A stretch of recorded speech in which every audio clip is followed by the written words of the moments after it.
Good morning, everyone. Erica Bowles here with the Arthritis Foundation, and welcome to this week's Live Yes Lunch Break. We're so excited today because this week's Live Yes Lunch Break is brought to you by Bioventus, who's our presenting sponsor for the Walk to Cure Arthritis. And today we are honored to have Dr. Peter Shaw from Bioventus with us, and I'm going to let him give a little information about himself over here. So, Dr. Shaw, I'll hand it to you. Thank you, Erica, and welcome everybody. My name is Peter Shaw. I'm currently the Chief Medical Officer at Bioventus here in the Research Triangle Park in North Carolina. I've been with Bioventus just over a year now, and prior to that, I was with another company that is involved in the treatment of arthritis, Ferring Pharmaceuticals.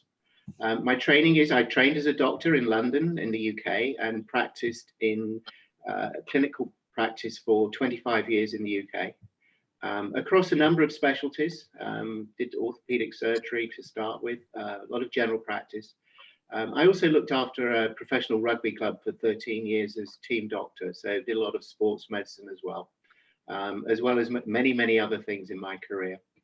And then I actually moved to the United States in 2006, 2007, and have been working initially with and now in the pharmaceutical industry since then. Wonderful. Well, we're so glad to have you here with us today. And folks, I will tell you, he made me laugh earlier. I asked where his accent was from. He told me Brooklyn. So Dr. Shaw here, he has a comical side to him as well, on top of being very knowledgeable about arthritis. So today specifically, we want to talk about osteoarthritis. It is the #1 form of arthritis in our country, and we want to focus a little bit on learning more about that. So Dr. Shaw, can you just tell us, what is OA? What is osteoarthritis in general? So osteoarthritis is a degenerative condition of the joints. And affects a large number of the population. It's estimated that currently about 30 million people in the United States suffer from osteoarthritis. And over the course of the next 20 years, that is likely to double. So we're going to look at numbers around about 78 to 80 million people suffering from osteoarthritis by the year 2040. And people ask the reason why. The reason why there's an increasing incidence is partly we have an aging population, and also we have an increasingly obese population. And obesity is one of the major causes of osteoarthritis. It's estimated that people with a body mass index over 30 have 7 times greater lifetime risk of getting osteoarthritis than people of normal body mass index. And there are a number of reasons why. And interestingly, there are a number of conditions that people have that make them more prone to getting osteoarthritis. So people with hypertension, people with high cholesterol, people who are overweight, and also people who have some type of glucose intolerance, so type 2 diabetics and diabetics. All of those are put into what's called the metabolic syndrome. And with the increasing numbers of those conditions, you are increasingly likely to get osteoarthritis. So it's not just something that you inherit, or, I mean, a lot of people think that osteoarthritis is just, and I've heard this term a lot, wear and tear. The more you use your body, the more likely you are to get osteoarthritis. Now, that is true in some cases. Ex-ball players, you always hear about them having arthritis in their knees, and all the knee. A lot of that is related to the injuries that they get as well. So people who have common sporting injuries like meniscal cartilage problems in their knee, people who have anterior cruciate ligament repairs, they're all more likely to get osteoarthritis in the joint affected. But it's not just a wear and tear condition. There are some forms of osteoarthritis that are inherited, and actually I have one. I have one, and if you can see my fingers, if you were to look at my father's fingers, they look identical. They did, but he's passed away now, but they look identical. these Heberdin's nodes that you can see in the end joints of my finger are an inherited form of osteoarthritis. I mean, to the point where I can't bend this little finger anymore because of osteoarthritis in that joint there. So that's an inherited form of osteoarthritis. So there are other things that make it more likely. Women seem to be more prone to getting it than men. And it is an aging thing, but it's also related to gender and your genetic makeup, as well as the fact that, you know, we do use and abuse our bodies over a lifetime. And people who do sports a lot, people who play tennis, people who play baseball, football, basketball, they're all more prone to getting arthritis in the joints that they use on a more frequent basis. Very interesting. Thank you.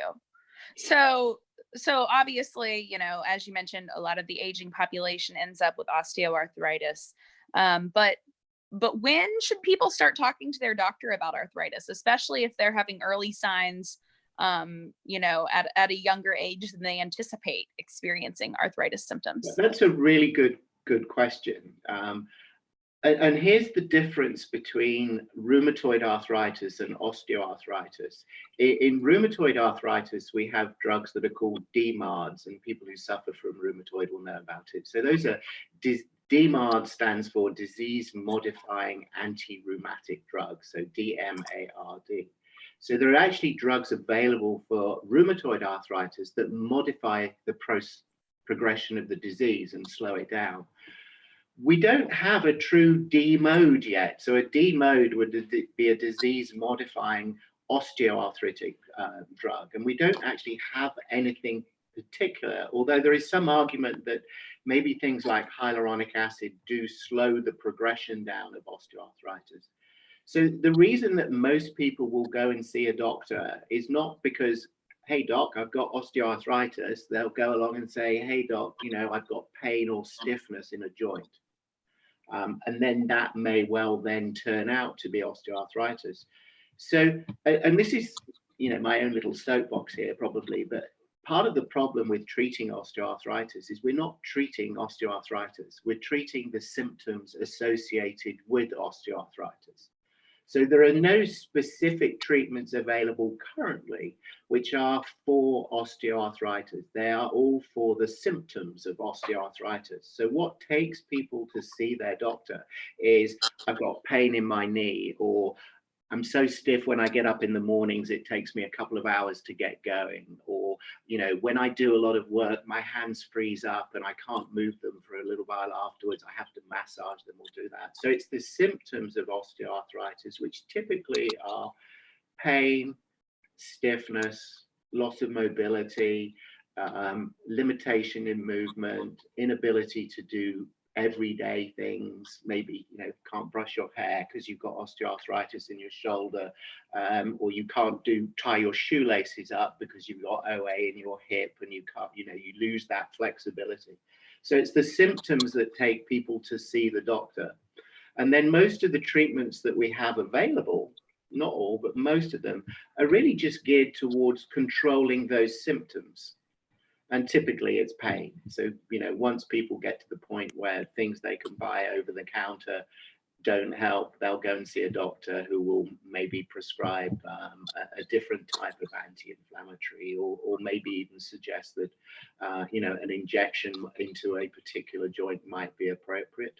And then, of course, you know, the end stage of the disease, when, you know, when there's nothing else that can be done, is we replace joints.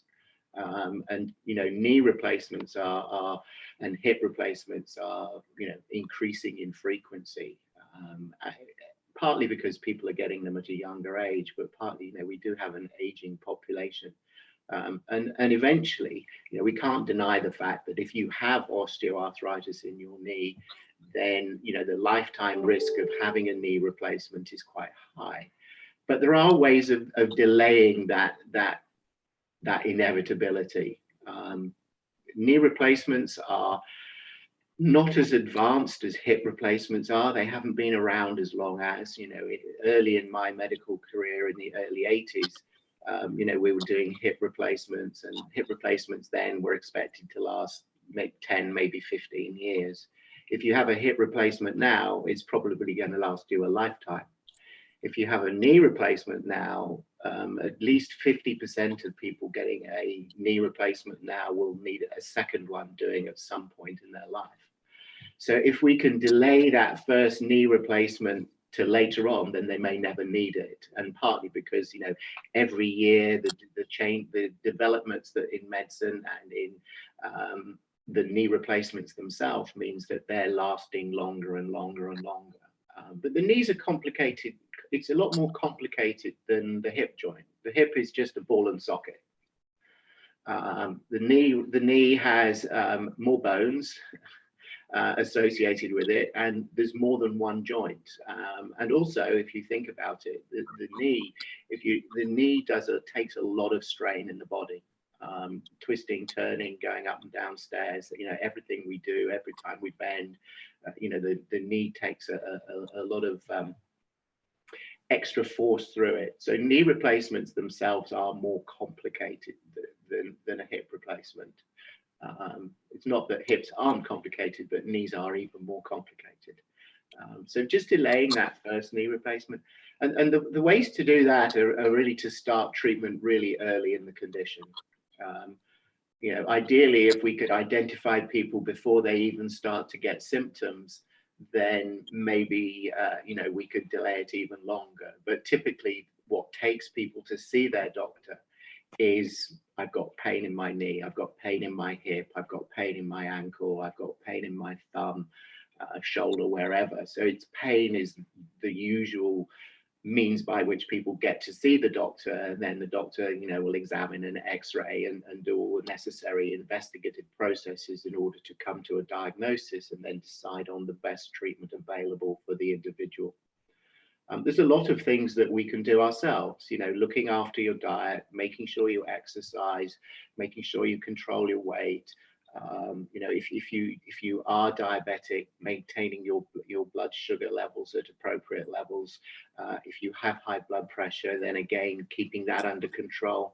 If you have high cholesterol, keeping that under control. All of these simple measures that we, you know, often we don't think about because there's no symptoms attached to them, that they can all help and delay the progression of it. The one thing you can't change is your parentage. You know, you can't change who you are and where you came from. And of course, the genetic and the gender are things that we can't do anything about. Well, this is very, very interesting stuff. I feel like I have a new checklist for myself to help potentially delay OA setting on with me. Now, are there any options to strengthen oneself to help with prevention? Yeah, I mean, any regular exercise is going to help. But you need to be careful. It doesn't mean you should go out and run a marathon every day. Marathon runners have their own problems. Running on hard roads for long periods of time is not particularly good on your knees. And you know, there's been a lot of research on female marathon runners to see how you can delay the progression of arthritis by various mechanisms. But yeah, I mean, just keeping fit, healthy, having a good diet, all helps. And you know, there are things that you can buy over the counter that are they help in some people. You know, not all are medically proven, but if it works for you, then you know, why not?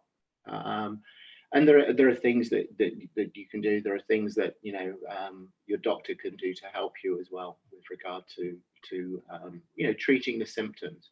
And of course, if you reduce the pain, then you increase somebody's ability to do things, which is important. You know, that's why we go and see a doctor, is we can't do something or it's really painful.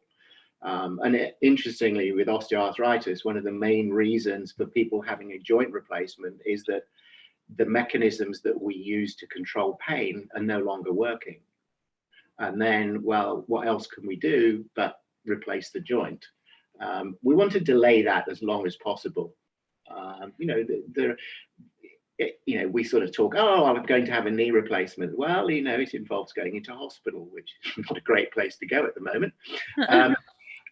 You know, it involves general anesthetic, and it involves major surgery and time in the OR. And, you know, although it's very, very safe these days, there are still small risks associated with having major surgery. So, the delaying it as long as possible is always a good idea. Now, the company that I work for at the moment, our whole focus is around the world of orthobiologics, and this is the sort of non-operative side of treating osteoarthritis. And that's why we have this relationship with the Arthritis Foundation, because we have our customers are your members. They are patients. Patients are the reason that we're here, and the only reason that we're here. Everything that we do is designed to improve the lifestyle and the patient's life and health in this area. Absolutely. And that aligns so nicely with what the Arthritis Foundation is doing, because we obviously want to improve the quality of our patients' lives while we are working for there to be a cure for all forms of arthritis one day. So one of the, you mentioned, staying active is a good way to also strengthen and help with your OA. And we actually have our Walk to Cure Arthritis this weekend. So it's a virtual one this year.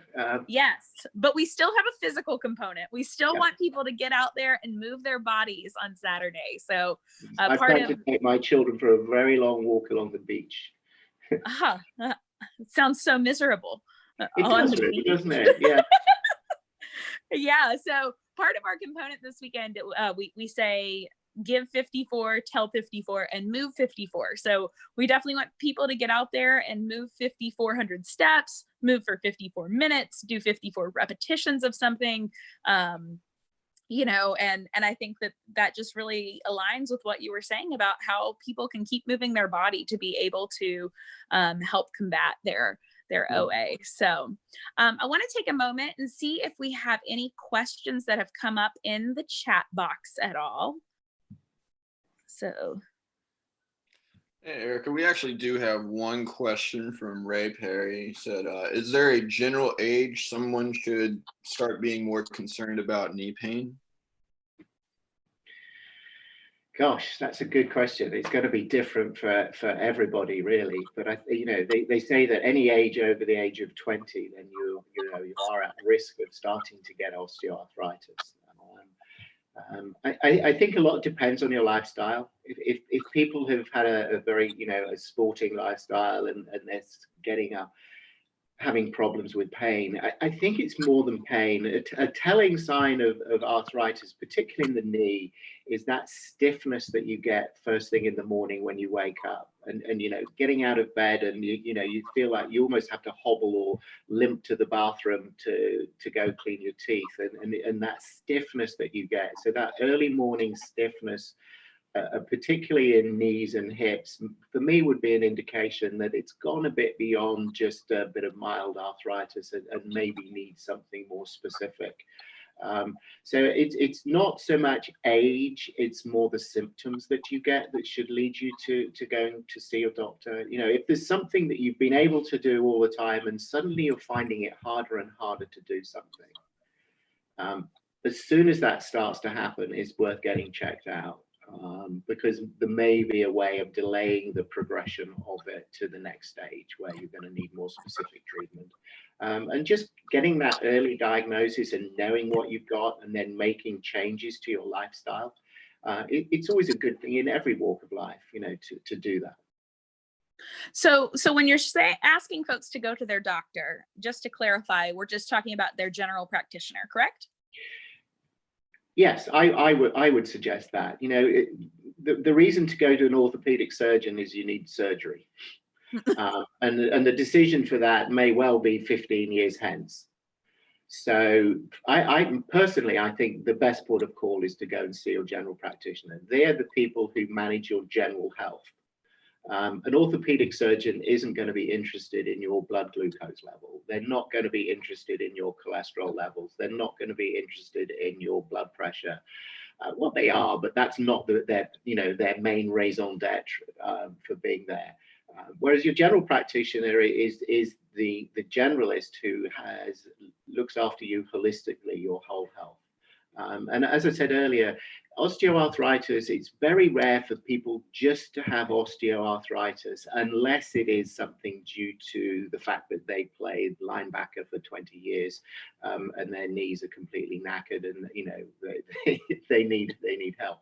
The majority of people with osteoarthritis are that slightly older population, and they may well have high blood pressure and not know about it. So going to see your general practitioner is a really good first port of call, because they'll give you a general check over as well. They won't just look at your knees, they'll do everything else as well. And also, the majority of people don't need to go to a surgeon.